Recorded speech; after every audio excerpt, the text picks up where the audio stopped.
Hello friends, मेरे बच्चों। Today we are going to discuss the racemization, inversion and the retention of configuration. First of all, we will talk about the racemization. Racemization क्या होता है? जब हम किसी एक ऑप्टिकली एक्टिव फॉर्म को दूसरी फॉर्म में दूसरे रूप में कन्वर्ट करते हैं तो हमारे पास एक रेसिमिक मिक्सचर ऑब्टेन होता है। हमें एक रेसिमिक मॉडिफिकेशन प्राप्त होता है। That is the process of racemization. The conversion of one optically active forms into another is called as racemization. The conversion of one optically active forms into other is called as racemization. जब हम एक form को दूसरी form में convert कर रहे हैं, जैसे डेक्स्ट्रोरोटेटरी को लीवोरोटेटरी में कन्वर्ट कर रहे हैं, तो कोई भी ऐसा प्रोसेस नहीं है कि जिससे हमारा 100% डेक्स्ट्रोरोटेटरी फॉर्म लीवोरोटेटरी में कन्वर्ट हो सके या लीवोरोटेटरी फॉर्म डेक्स्ट्रोरोटेटरी में कन्वर्ट हो सके। केवल हमारे पास जब हम यहाँ पर कन्वर्जन करते हैं तो कन्वर्जन में हमको 50% अमाउंट ही दूसरी फॉर्म की प्राप्त होती है। यदि हमें यहाँ पर 50% अमाउंट प्राप्त हो रही है तो 50% दूसरी अमाउंट होती है। तो इस तरीके से दोनों का जो मिक्सचर होता है वो हमारे पास रेसिमिक मिक्सचर या रेसिमिक मॉडिफिकेशन होता है। नाउ इस रेसिमिक मॉडिफिकेशन को रिजोल्यूट करके हम 50% अमाउंट को सेपरेट आउट कर लेते हैं। उसके बाद बची हुई 50% अमाउंट को फर्दर हम उसको कन्वर्ट करते हैं और फर्दर उसका 50% अमाउंट दूसरी फॉर्म में कन्वर्ट होकर एक रेसिमिक मॉडिफिकेशन प्रोवाइड करता है। तो इस तरीके से हम रिजोल्यूट कर लेते हैं और एक फॉर्म से दूसरी फॉर्म में डेक्स्ट्रोरोटेटरी से लीवोरोटेटरी या लीवोरोटेटरी से डेक्स्ट्रोरोटेटरी में ये फॉर्म हम ऑब्टेन करते हैं। बट ये जो प्रोसेस है ये प्रोसेस हमारा हीट केमिकल मेथड से या सनलाइट की प्रेजेंस में भी होता है। तो ये रूम टेम्परेचर पर भी हो सकता है। जब ये प्रोसेस रेसिमाइजेशन का प्रोसेस रूम टेम्परेचर पर सेल्फ होने लगता है, अर्थात ये अपने आप होने लगता है, that is called as auto racemization. जब ये रूम टेम्परेचर पर ऑटो वे में अपने आप होने लगता है, that is called as auto racemization. इस प्रकार से हम यहाँ पर रेशिमाइजेशन प्रोसेस की बात करते हैं। दूसरी बात, अगर यहाँ पर हमारे पास किसी वे में अगर एक कोई ऐसी फॉर्म है कि उसमें अगर एक पार्ट ज़्यादा हो जाता है तो वो ऑप्टिकली एक्टिव फॉर्म हो जाती है। जब हमारे पास दोनों फॉर्म इक्वल अमाउंट में होती है तो रेसिमिक मिक्सचर ऑप्टिकली इनएक्टिव होता है। बट अगर रेसिमिक मिक्सचर में कोई एक फॉर्म की रेशियो ज़्यादा हो जाती है, अगर किसी एक फॉर्म की रेशियो ज़्यादा होगी तो उसी के करस्पॉन्डिंग वो रेसिमिक मिक्सचर ऑप्टिकली एक्टिव हो जाता है और ऑप्टिकली एक्टिव प्रॉपर्टीज उसकी जो रेशियो में ज़्यादा है उसके अकॉर्डिंग होगी। अदरवाइज वो रेसिमिक मिक्सचर ऑप्टिकली इनएक्टिव होता है। तो नाउ हम यहाँ पर एक एग्जांपल की हेल्प से ये एक्सप्लेन करेंगे कि कैसे रेसिमाइजेशन प्रोसेस होता है, कैसे एक ऑप्टिकली एक्टिव फॉर्म दूसरी में कन्वर्ट होती है। Let us consider an example of lactic acid और lactate ion. CH3COH H minus lactate ion. ये हमारे पास लैक्टेट आयन है। यहाँ पर आप देख सकते हैं, यहाँ से ये हाइड्रोजन आयन रिलीज होता है। ये हाइड्रोजन आयन रिलीज होने के बाद यहाँ पर एक कार्बन आयन जनरेट हो जाता है। ये कार्बन आयन यहाँ पर जनरेट हो जाता है इस प्रकार से, और ये यहाँ पर ये इलेक्ट्रॉन यहाँ पर शिफ्ट होते हैं, सेम टाइम ये इलेक्ट्रॉन यहाँ पर शिफ्ट होते हैं और एक इसका रिजोनेंस स्टेबलाइज यहाँ पर स्ट्रक्चर प्राप्त होता है और आपको यहाँ पर ये फॉर्म प्राप्त हो जाती है, जिसमें यहाँ पर आप देख सकते हैं सिमेट्री दूसरे प्रकार की हो जाती है। यहाँ पर ये अलग प्रकार से था, वहाँ पर आप रेसिमाइज जब यहाँ पर ये डबल बॉन्ड आ जाता है तो इसकी पूरी सिमेट्री बदल जाती है यहाँ पर, एंड दिस इज सिमेट्रिकल। ये सिमेट्रिकल फॉर्म में हो जाता है और इसके बाद यहाँ पर फर्दर एक हाइड्रोजन आयन का एडिशन होता है। अब यहाँ पर हमारे पास एक फॉर्म ये प्राप्त होती है और इसकी दूसरी फॉर्म हमारे पास इस प्रकार से प्राप्त होगी।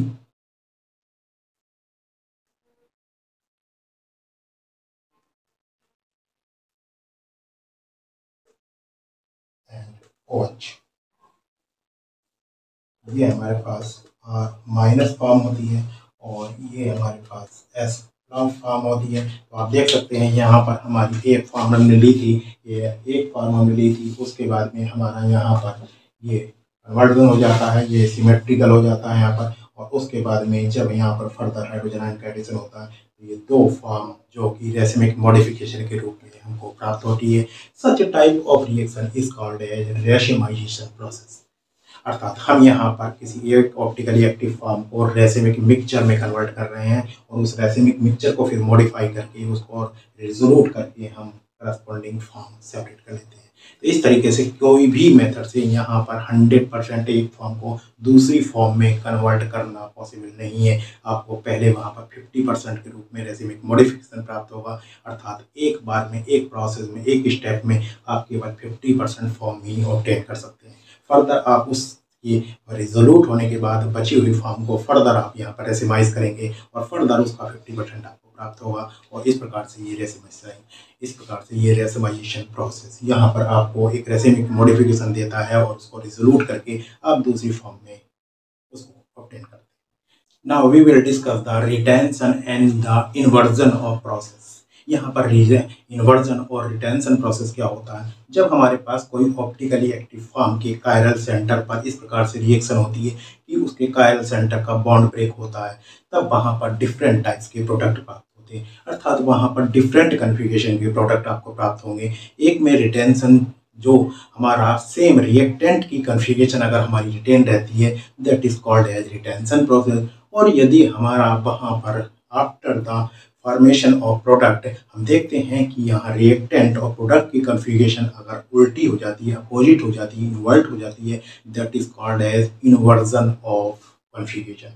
तो यहाँ पर हमारे पास दो पॉसिबिलिटी है कि वो इन्वर्जन होगा या यहाँ पर रिटेंशन होगा। जनरली हम देखते हैं कि SN2 रिएक्शन जितनी भी होती है वो इन्वर्जन ऑफ कन्फिगरेशन के तहत होती हैं। तो यहाँ पर SN2 reaction inversion of configuration show करती हैं। बट यदि दो बार में यहाँ पर 2 स्टेप्स में SN2 रिएक्शन हो रही है तो वो एक बार में इन्वर्जन प्रोडक्ट देगी और फर्दर इन्वर्ट करके उसको कन्फिगरेशन रिटेन कर देगी। तो यहाँ पर अगर हम बात कर रहे हैं जो रिटेंशन और इन्वर्जन की, तो यहाँ पर दो तरह की ये प्रोसेस है जिनको हम इस प्रकार से लिख सकते हैं। The reaction of chiral molecules may be as follows. Number 1, when the configuration of the product remain the same as that of reactant,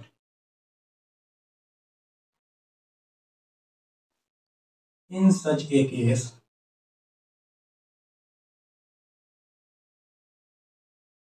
the reaction is said to be proceed retention of configuration.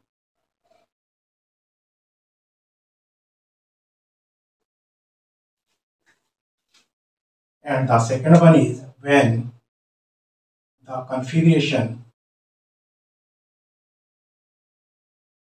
of the product may be opposite to that of reactant, then the reaction in such case is said to proceed with the inversion of configuration. Inversion of configuration. यहाँ पर दो प्रकार के process हैं। जब हमारी configuration retain हो रही है तो वो रिटेंशन ऑफ कॉन्फ़िगरेशन, एंड जब हमारी ये जो प्रोडक्ट है उसकी कॉन्फ़िगरेशन इन्वर्ट हो रही है, अपोजिट हो रही है, then this is called as the inversion of configuration. The retention and the inversion of the reaction depends upon the reaction on the chiral carbon atom. Retention or inversion of configuration in the reaction of a chiral molecule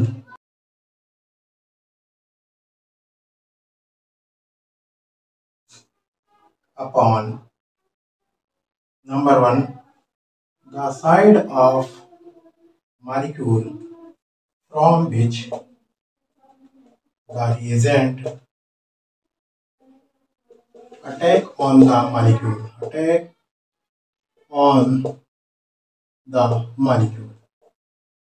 and the second is whether the bond between the substituent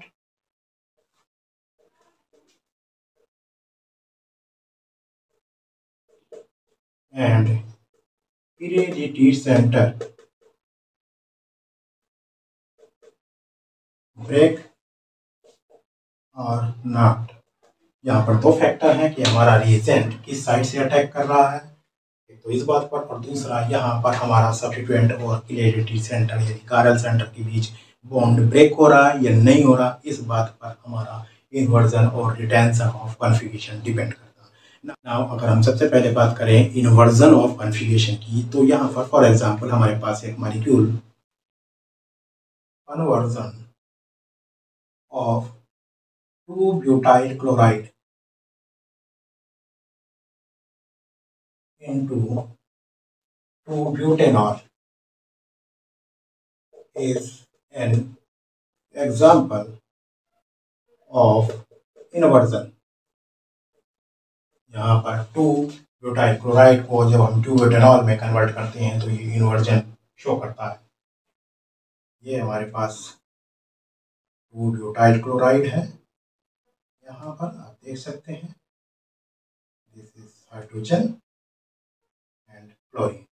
यहाँ पर SN2 reaction होगी, inversion होगा, और जो हमारे पास product obtain होगा OH CH3 C2H5 और hydrogen यहाँ पर, और हमारा ये एथिल ग्रुप यहाँ पर वेज पर है, यहाँ पर भी ये वेज पर था.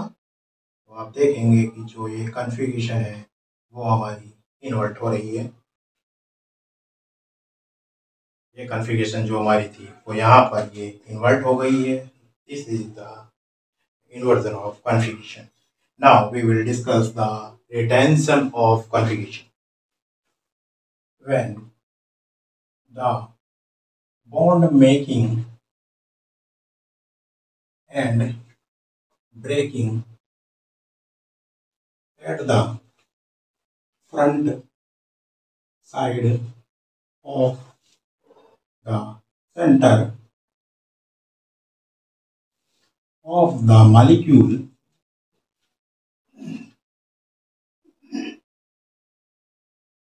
for example,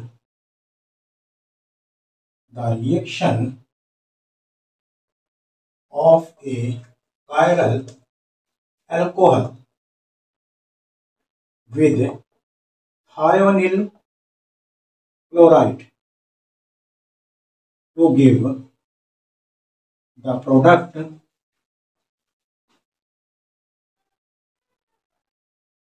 alkyl halide with retention of configuration.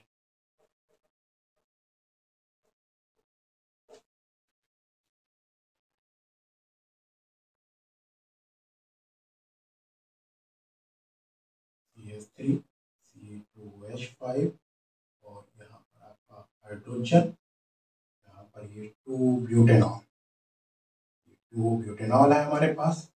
यहाँ पर हमारी थायोनिल क्लोराइड के साथ रिएक्शन होगी।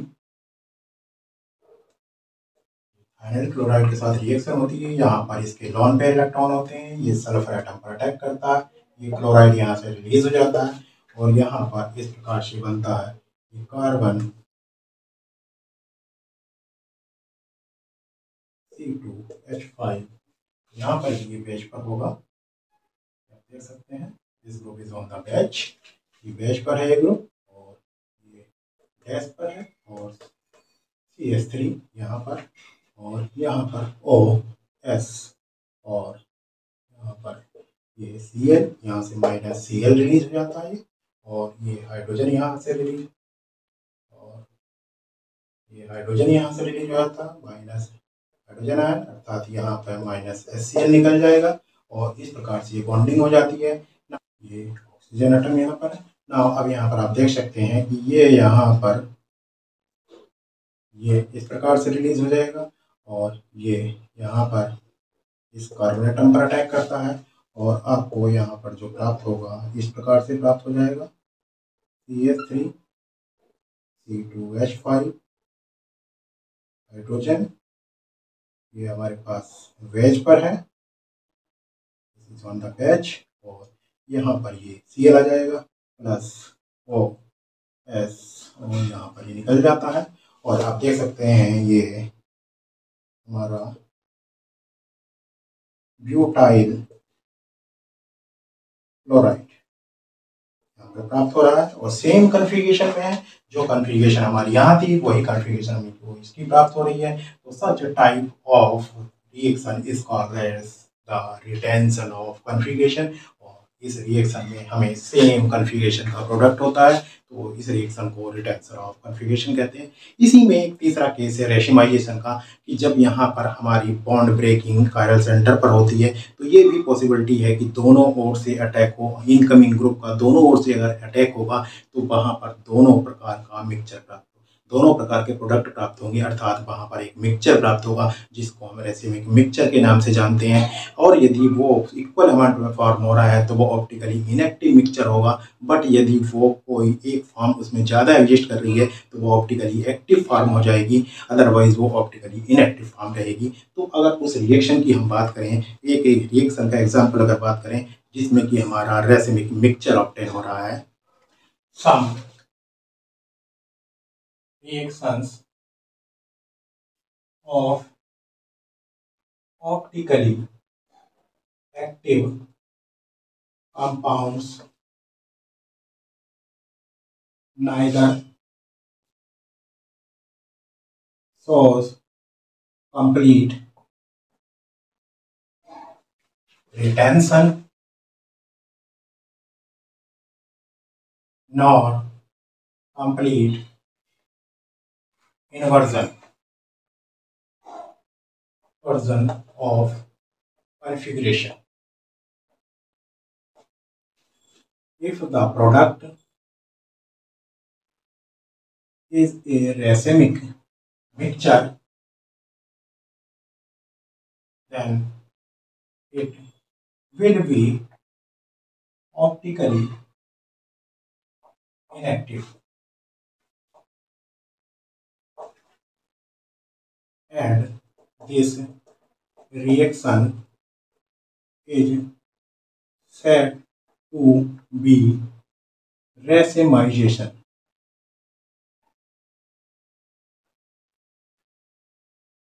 With complete racemization. But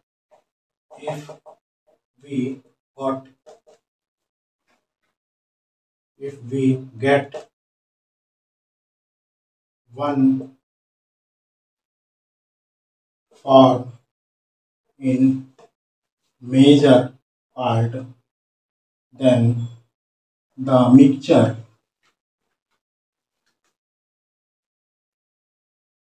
obtained will be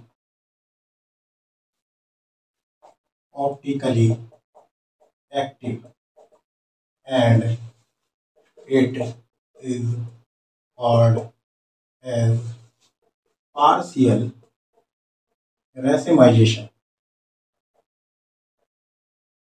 अगर हमारे पास मिक्सचर इस प्रकार से प्राप्त हो रहा है कि दोनों इक्वल अमाउंट में बन रही है तो वो रेसिमिक मिक्सचर कहलाएगा और कंप्लीट रेसिमाइजेशन इस प्रोसेस को कहा जाता है। और वो मिक्सचर यहाँ पर ऑप्टिकली इनएक्टिव होगा। बट यहाँ पर अगर कोई एक पार्ट उसमें मेजर अमाउंट में बन रहा है तो हमारा जो मिक्सचर होगा वो मिक्सचर होगा ऑप्टिकली एक्टिव हो जाएगा। और इस प्रोसेस को हम पार्शियल रेसिमाइजेशन के नाम से जानते हैं। For example the first order hydrolysis of a tertiary alkyl halide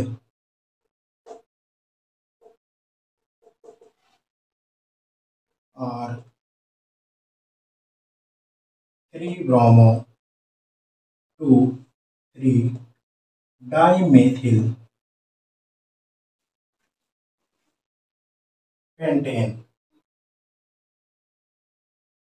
by the SN1 reaction।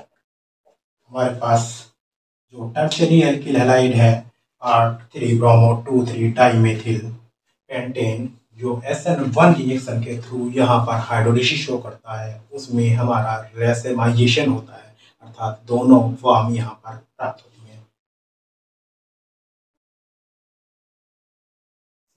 C2H5 CS3 and CS3 और यहाँ पर ये ब्रोमो ये हमारे पास R फॉर्म में है और उसके बाद ये रेसिमाइज होती है। जब यहाँ से ये ब्रोमीन निकल जाता है तो ये इस प्रकार से C2H5 और यहाँ पर CS3 CS3 एंड CS3 और यहाँ पर हमारे पास जो एक ऑर्बिटल होती है ये पॉजिटिव चार्ज यहाँ पर इसमें आ जाता है। और यहाँ पर आप देखेंगे कि अब हमारे पास आइदर इस साइड से या इस साइड से दोनों साइड से अटैक हो सकता है और दोनों साइड से अटैक होने पर दो प्रोडक्ट यहाँ पर प्राप्त होंगे। दोनों प्रोडक्ट हमारे अलग अलग नेचर के होंगे। ये आप देख सकते हैं यहाँ पर HOH अटैक होगा, वाटर की हाइड्रोलिसिस होगी। हाइड्रोलिसिस होने के बाद यहाँ पर ये हमारा राइट साइड अटैक होगा, राइट साइड अटैक। और यहाँ पर हमारा लेफ्ट साइड अटैक होगा। तो आप देखेंगे यहाँ पर राइट साइड अटैक होगा तो हमारे पास यहाँ पहले ये था और यहाँ पर OH आ जाएगा, ये CS3 एंड C2H5। और जब हमारा लेफ्ट साइड अटैक होगा तो यहाँ पर इधर OH आ जाएगा और ये CS3 इधर चला जाएगा, CS3 एंड CS3 और C2H5। आप देख सकते हैं यहाँ पर ये R है फॉर्म में है, ये रिटेंशन यहाँ पर शो कर रहा है, ये रिटेंशन है। और यहाँ पर S फॉर्म में है, यहाँ पर ये इन्वर्जन शो कर रहा है। तो इस प्रकार से हमारे पास यहाँ पर ये कंपाउंड आप देख रहे हैं SN1 रिएक्शन हो रही है। यहाँ पर कार्बोनियम आयन जनरेट हुआ, कार्बोनियम आयन जनरेट होने के बाद हाइड्रोलिसिस होगी। तो यहाँ पर इसके पास दोनों साइड पॉसिबल है, या तो राइट साइड से या लेफ्ट साइड से अटैक करता है अगर इनकमिंग ग्रुप। तो इनकमिंग ग्रुप के आने पर यहाँ पर दोनों प्रकार से कन्फिगरेशन प्राप्त होंगी, एक R कन्फिगरेशन प्राप्त होगी और एक S कन्फिगरेशन प्राप्त होगी। R कन्फिगरेशन इसके करस्पॉन्डिंग होगी, जबकि S कन्फिगरेशन के अपोजिट हो जाती है तो ये एक रेसिमिक मिक्सचर के रूप में प्राप्त होता है। तो एक तो प्रोसेस हमारा रेसिमाइजेशन वो है जब हम ऑप्टिकली एक्टिव फॉर्म को कन्वर्ट करते हैं दूसरी ऑप्टिकल एक्टिव फॉर्म में, that is the process of racemisation. But एक रेसिमाइजेशन यहाँ पर है जब हम किसी कंपाउंड की रिएक्शन कराते हैं और दो प्रोडक्ट बनने की पॉसिबिलिटी होती है और वो दोनों का मिक्सचर प्राप्त होता है, that is also racemization, that is also called as racemic process. तो और इसके बाद हमारे पास एक इन्वर्जन कॉन्फ़िगरेशन होता है और एक रिटेंशन ऑफ कॉन्फ़िगरेशन होता है। इस प्रकार से हमारी जो ऑप्टिकली एक्टिव कंपाउंड की रिएक्शन होती हैं ये 3 टाइप से यहाँ पर प्रोडक्ट फॉर्म करती हैं। 3 टाइप्स के प्रोडक्ट यहाँ पर शो करती हैं, एक इन्वर्जन ऑफ कॉन्फ़िगरेशन, एक retention of configuration and the third one is the product of both the forms. इस तरह से यहाँ पर ये ऑप्टिकली एक्टिव कंपाउंड की कायल सेंटर की रिएक्शन कंप्लीट हो जाती है।